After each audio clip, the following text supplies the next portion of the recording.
Hello, everybody. Welcome to another episode of Balckwellbooks.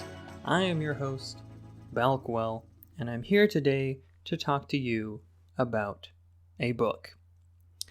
Today's book is Family by Ba Jin. And Ba Jin is actually quite an interesting fellow. You don't hear much about him around these parts, but in China he is considered one of the most important, most influential writers of the 20th century.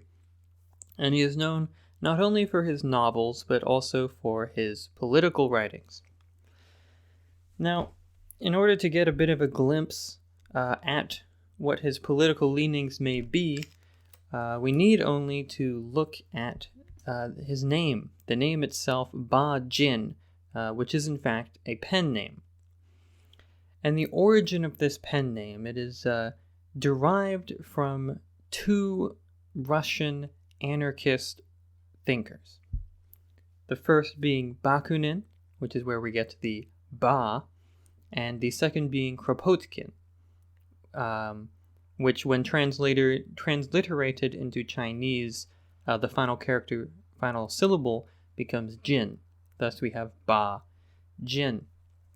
So Ba Jin is an anarchist, and his preoccupation seems to be, I've only read this one novel, but his preoccupation seems to be individual freedoms, the rights of individuals to choose their own path in life and to not be beholden to traditional structures, to the traditional Chinese way of doing things, and also not have to follow the whims and fancies of the elder generation. And so that is the sort of primary conflict that is coming up in this book. Now, Ba Jin would later actually become a communist and join the Communist Party, and he worked as the sort of president of the Chinese Writers Association all the way up until the year 2005, after being born in 1904. So he lived a good round 100 years. A man after my own heart, because that's how long I'm going to live. But he wrote this book, Family, in the year 1932, when he was still a young man. In fact, he's exactly the age that I am now. And Ba Jin, he had studied in France. I believe he might have been in France when he wrote this novel. Not sure.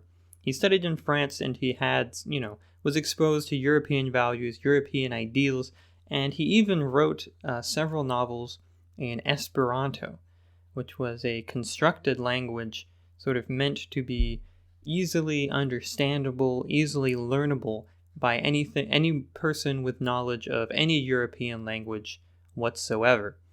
And this was sort of an ideal language to promote mass literacy, which is of course going to be very important to someone who values individual freedom, individual expression. Because obviously, in order to express oneself the most widely, knowing how to read and write, especially at that time, very important, very helpful, not only for expressing your own ideas, but also for learning more about the world and the ideas of others. So, Family. This novel primarily follows three brothers of the Gao family. And the Gao family, it is a sort of noble family, a long-standing noble family in the city of Chengdu. Somewhat similar to the position we found ourselves in Dream of Red Mansions with the Jia family. However, we're about 250 years later now, but we see that some things haven't quite changed. The eldest is named Xueqin, the middle brother is named Xuemin, and the youngest brother, who is sort of our principal protagonist of the novel, is named Xuehui. And all three of these brothers end up in conflict with the elder generation regarding their ability to choose who they get married to. All of these brothers fall in love as teenagers. They're sort of modern men, they have this ideal of romance and love, and believe that they should be able to marry whom they choose.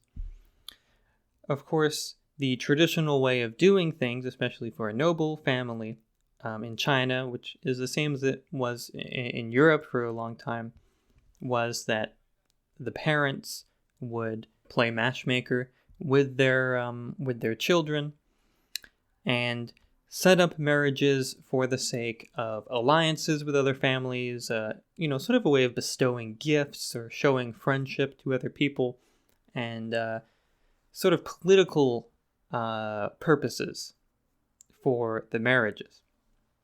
So Xueqin, the eldest, is in love with a girl named Mei, and she's sort of his childhood friend. They've grown up together. They've been in love forever. Doop doop de doop. They're very happy. And Xueqin, being the eldest brother, and their father has actually passed away, and the family is sort of run by a patriarch, their grandfather. And this grandfather doesn't give a hoot who Xueqin is in love with.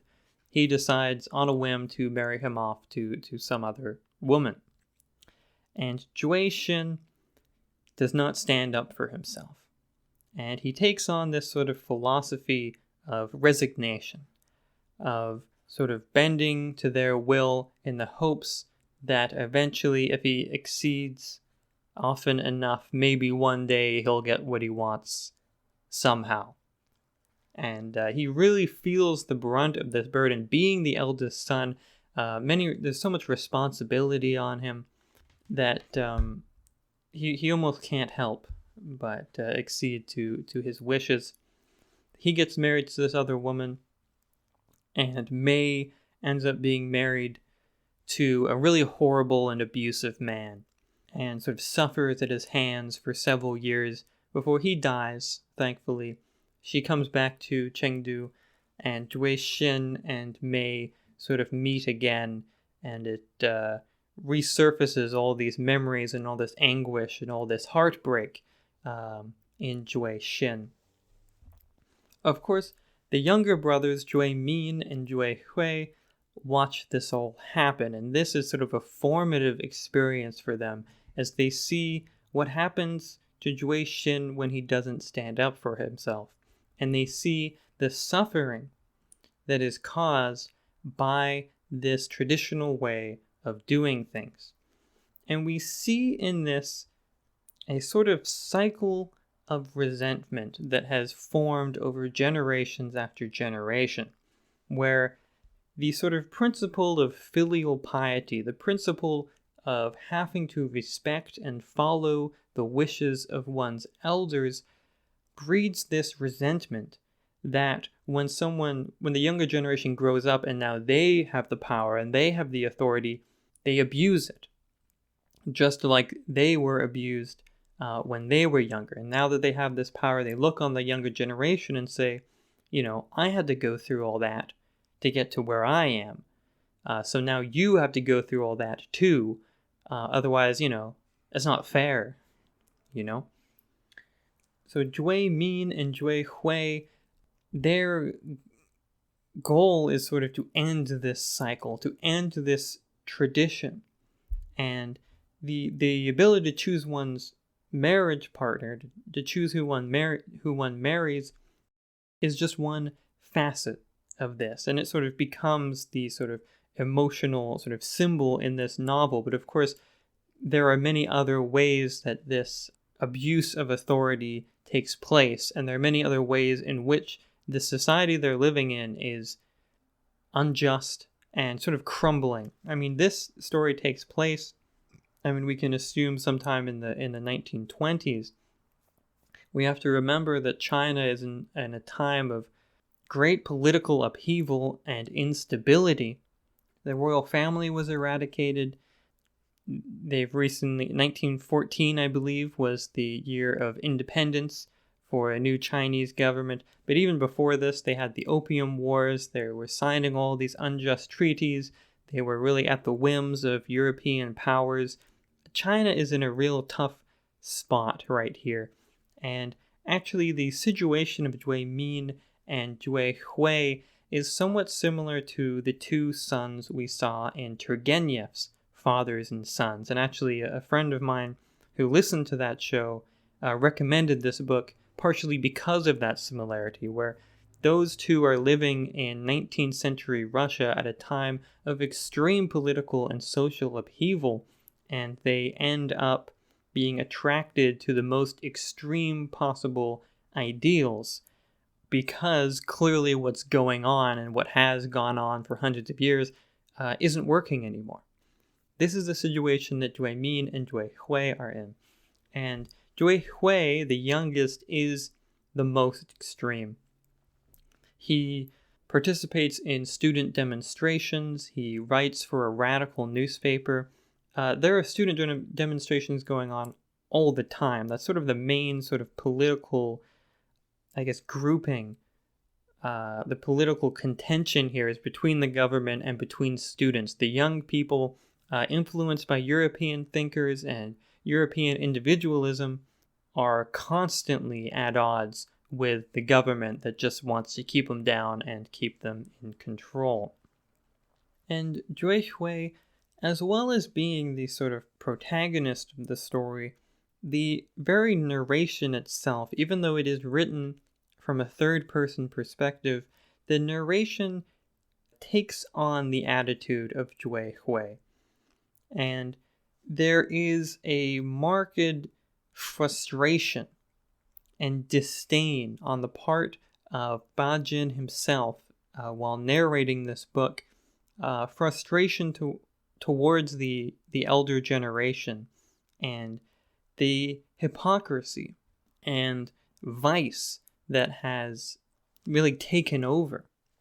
If you think about it, sort of the idea behind traditional structures and traditions that are carried forth for hundreds or thousands of years and are insisted upon by the elder generation for time immemorial, the principle here is to uphold virtue.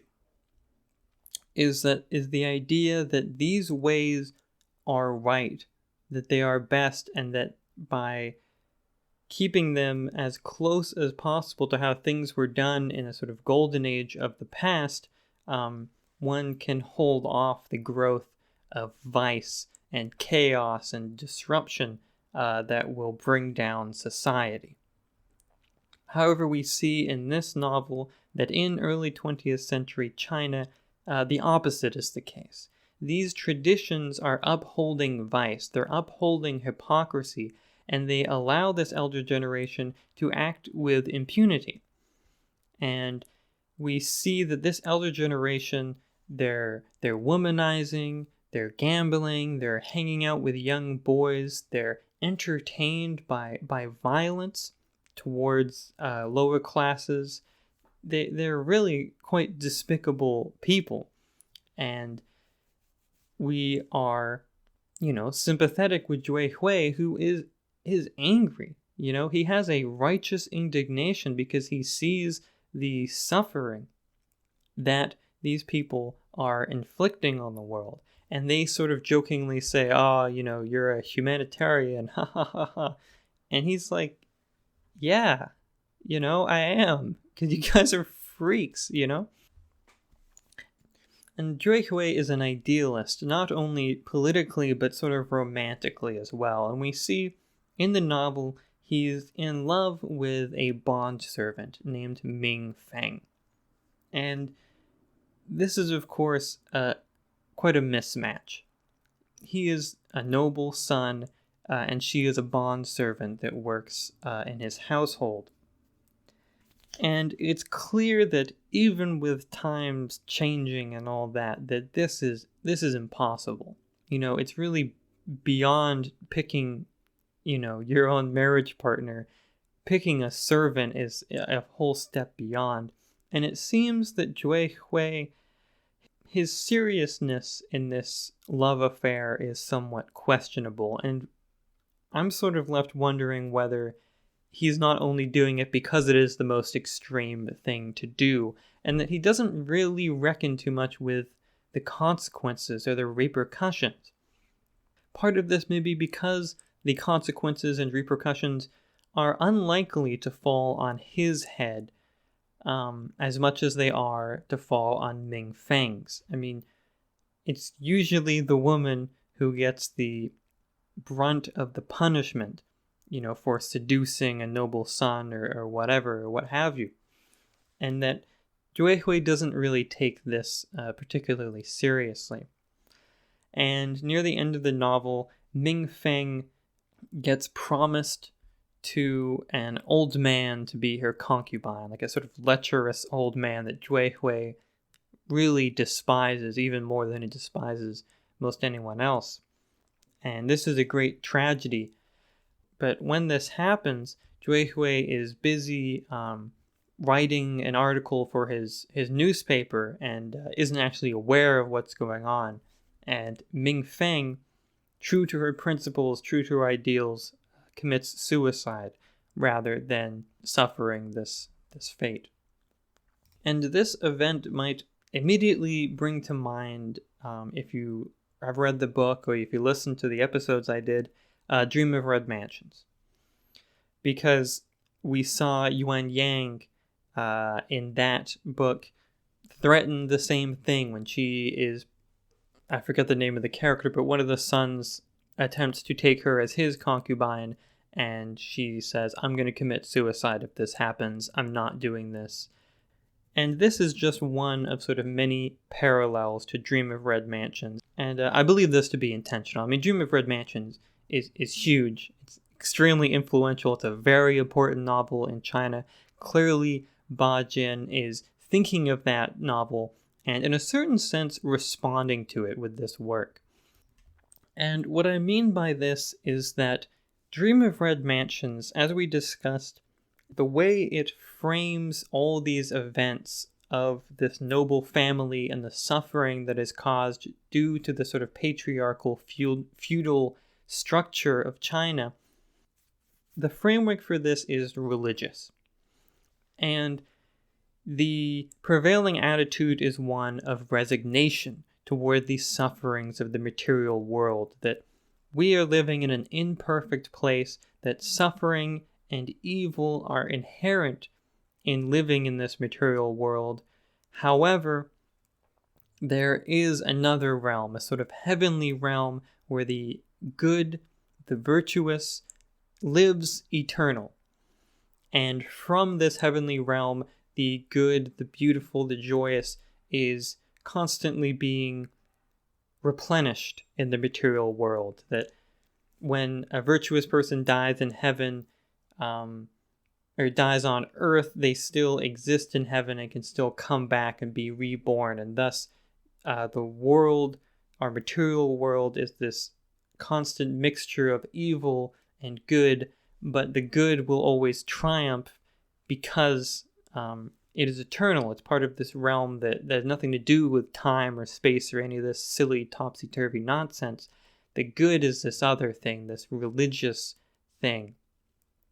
And thus, what you have to do, all you have to do on this world is accept your suffering, face your suffering in the way that you consider best, in the way that lets you get through it, and keep your mind focused on this other world. That's the true world.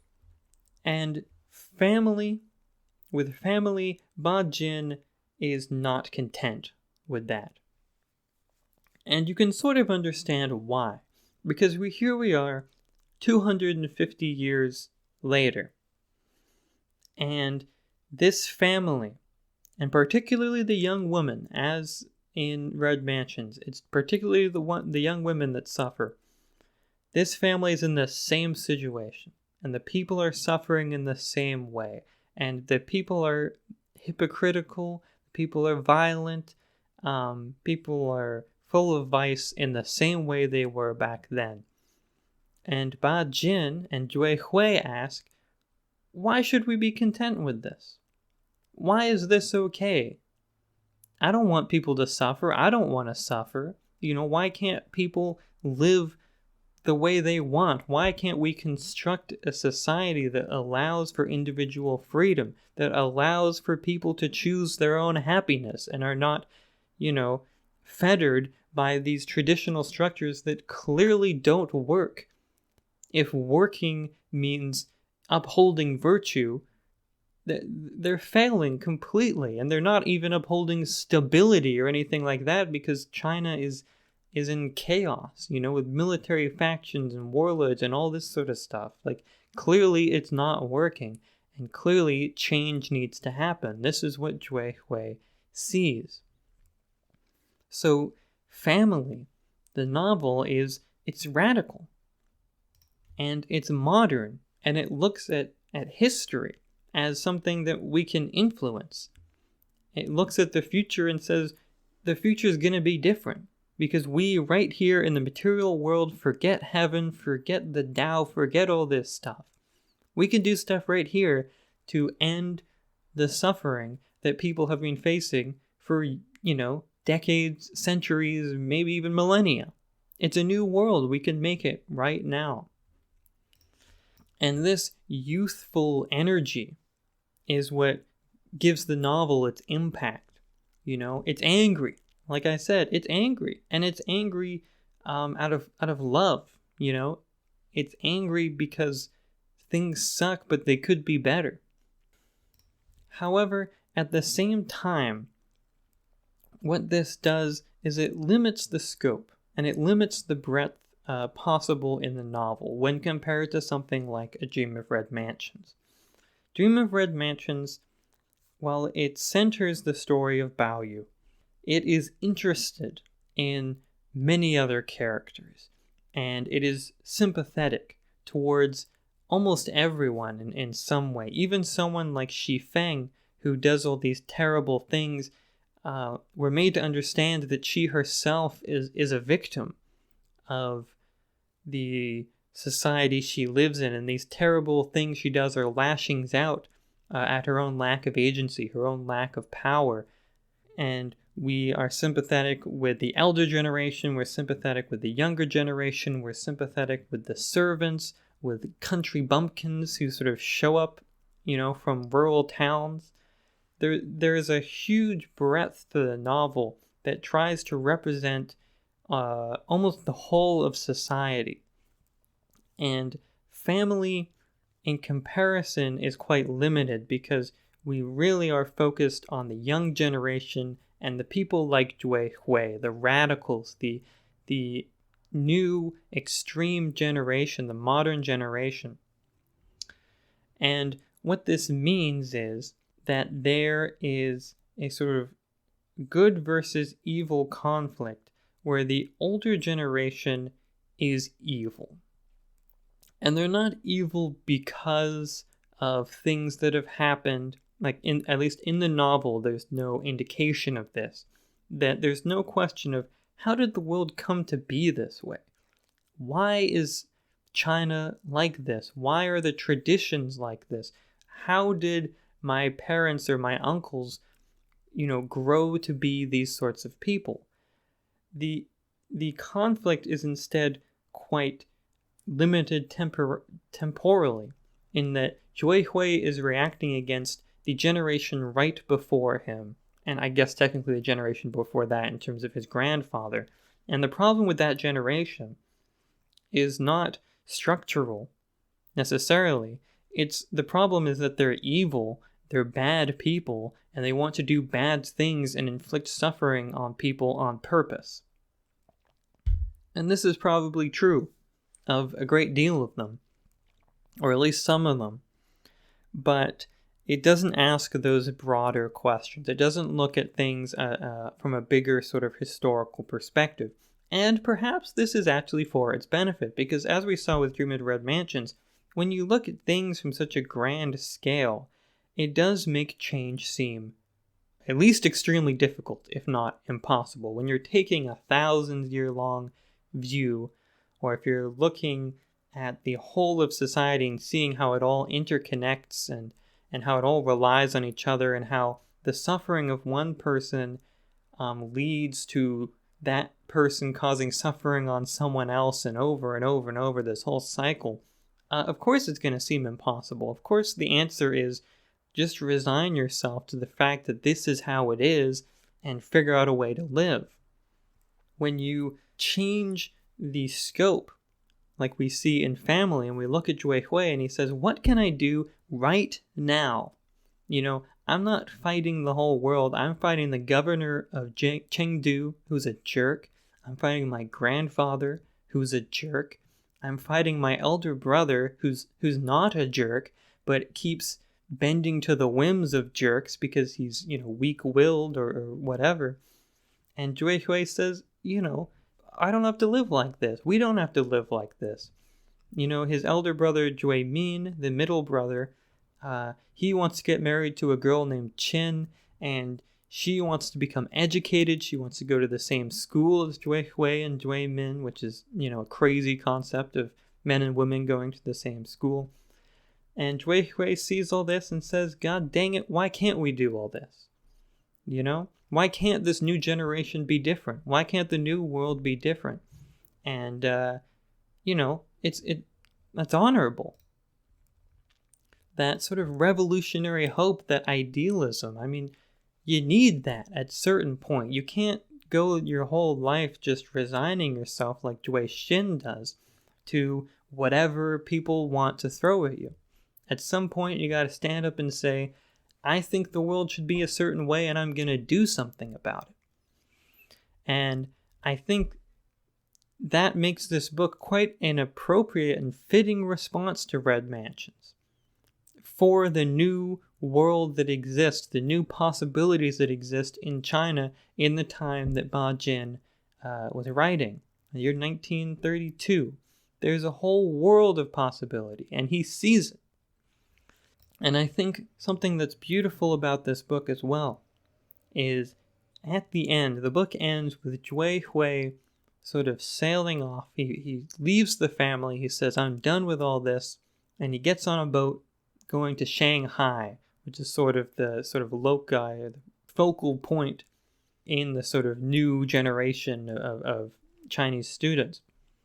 And he's heading off there. And there are actually two more books. Is sort of form a trilogy with this one. I'm not sure if they explain what happened with Xueqin, but the fact that this book ends with Xueqin still hopeful, that he's heading out to make change, that he's going to this sort of new, utopian world, I think it's a fitting ending. And then you see so many books about young idealists, young radicals, that take on a much more tragic tone and even a more detached, a more ironic tone.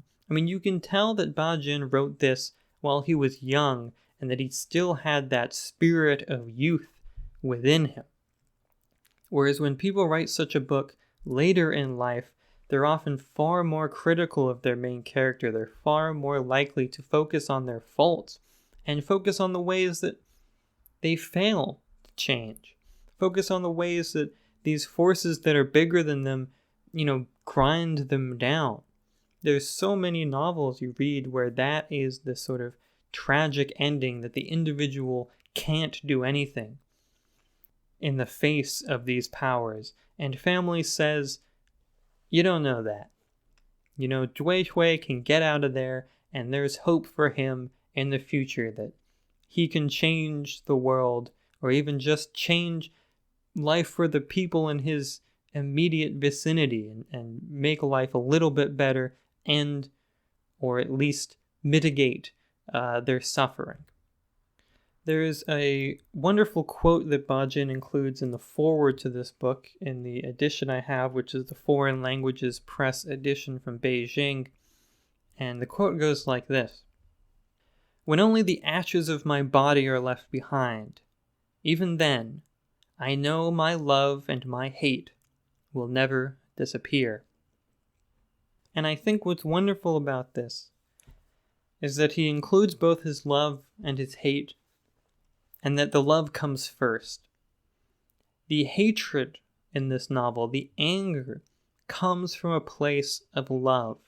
Xueqin wants a better world for his generation, and the reason he hates the elder generation is because they don't want that world, is because they want the new generation to turn out just like them and be subject to the same hypocrisy and vice and everything that they are.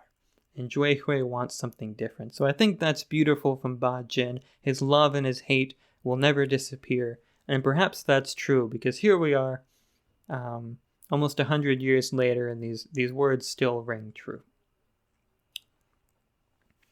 So that has been the novel Family by Ba Jin. I'd like to thank my friend Saddle Blasters for recommending this novel based on my love of Druid Red Mansions and based on some of what I discussed in the episode about Fathers and Sons by Ivan Turgenev. So thank you to Saddle Blasters for the recommendation. If you have a recommendation of a book you think might be interesting for me to cover, or if you have any questions about this book or any topic I've covered on the show, you can write in at balckwellsbooks@gmail.com.